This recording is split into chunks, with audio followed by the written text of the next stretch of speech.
He just says A to Z because he didn't want to try Aresimowicz, not many do. So, first and foremost, good afternoon, brothers and sisters. How are we doing today? All right? Good. I always start this off. Yes, I do have the position of the House Majority Leader and the State Rep from Berlin and Southington, and I'm really proud of that. I have a great job. I'm able to help people in my district on a daily basis and also help people statewide. But more importantly, I'm a 23-year member and dues-paying member of ASME, which makes me almost ready to retire in union time if I was hazardous duty, which I work with directly to protect their rights. That's the most important aspect of my career. I would give up the political side of it in a minute and keep working to protect union members' rights on a daily basis in the state of Connecticut. So that's why I always lead with the brothers and sisters, and we talk about that. Now, I know some of you have seen a videotape of me cruising around on the internet. No, not that kind. The one from the Wisconsin presentation that we did at Middletown. So I don't know how many of you know the story. I'm going to boil it down a little bit for you here today, but I think we need to talk about it. Because I went out to Wisconsin right after Governor Walker was elected. I went out there when the bill was cruising its way through their General Assembly thinking, what could I do? I took my own time, went out there and started knocking on doors. Spent a lot of time in the Capitol. One of the days I was there, I think it was announced either 250,000 to 500,000 people circling outside the Capitol and also inside the Capitol. For me, being a lifelong union member, and my cousin can tell you, my father was fired for trying to organize a union, so that's all I've ever known. It was probably one of the most powerful moments in my life, and you know, you get the little bumps on the back of your neck, your hair standing up, we're chanting, we're carrying signs. I thought we were taking over the Capitol.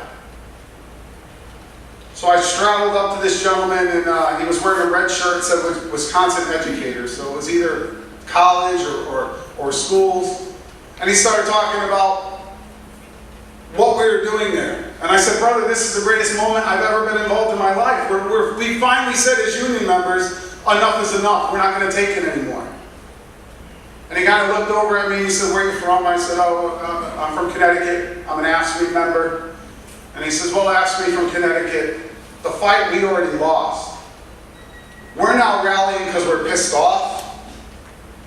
But when we could have avoided it in April, May, June, July, August, September, October, and I was begging all of my members to get actively involved in this campaign because I told them what was at risk. I heard every story in the world. I heard my son's got a ball game, my aunt's sick, my grandmother has this. So Mr. AFSCME from Connecticut, thanks a lot for coming out, but my members gave away their rights. And they did it in the months leading up to the election. So what I thought was a great moment actually kind of humbled me a little bit. So one of the things I swore to myself is I wasn't going to let it happen here in Connecticut. That at least I would do as many tours of this state, including Middletown, CSEA locals, AFSCME, CEUI, anybody I could talk to ensure that that would never happen in Connecticut. Now come April, May, June, July, August of this year, if I told you with 18 days to go, it was a dead heat, that our rights were quite possibly going to be protected for the next 4 years at least, I think you'd take that back. I think you'd look at yourself in the mirror and say, sure, because right now it doesn't look that way. Because the governor's office is in jeopardy, the Senate was in jeopardy, and even my chamber, the House, we were looking at possibly losing seats. You guys have one of your own that sits in the caucus room of the General Assembly. You cannot replicate that. The reason I originally ran for office is Dennis O'Neill begged me to run for office because he said too many times the door closes on that caucus and you get the smiles and the taps on your back. Don't worry, we got your back. And that door closes and somehow you come out and your back doesn't feel so comfortable anymore. That maybe they went a little lower than your back. And that's reality.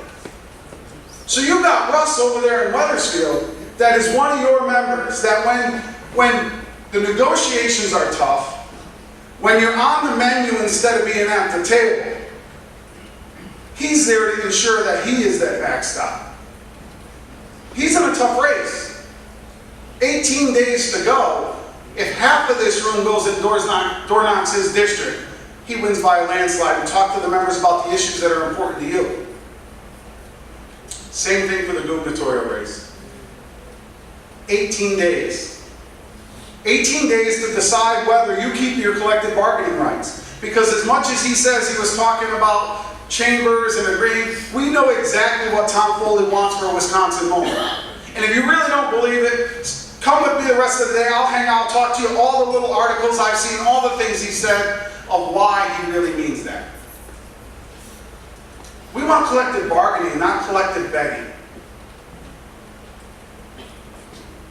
18 days. Please don't let me stand outside of the Connecticut Capitol and have the same conversation with an individual, this time with a Connecticut t-shirt on, talking about how nobody turned out and how this moment didn't necessarily have to happen. The last thing we need is a Wisconsin moment in Connecticut. The absolute last thing. I say at all these meetings and groups that I talk to, I will never allow an anti-collective bargaining bill to be called to the House floor. I'm the majority leader. I can make that guarantee. If I'm the minority leader, not so much. All I can do is I'll talk as long as I can to avoid them running the bill. So a lot of things are at stake, and I know you've been hearing it, and I know at some point we say enough is enough. The numbers in the polls look better. The House is going to be okay. The Senate's going to be okay, and the gubernatorial is a toss-up. I beg of you. I beg, and I beg again. Please don't allow us to wake up on November 5th, open up the newspaper, and realize that because we didn't do what we needed to do in 18 days, we're now having to take to the streets. We're now having to rally at the Capitol. There's a lot at stake. I beg you to get involved in Russ's campaign. Call up your local committees who are working with folks. Get out and get to work. It's 18 days to ensure we have benefits for the near future. You guys have a great union, proud members. You've made this state what it is. Don't let it go away with one election. Please, stand together, stand as brothers and sisters, and be a family, and make sure we're looking out for our own. Thank you.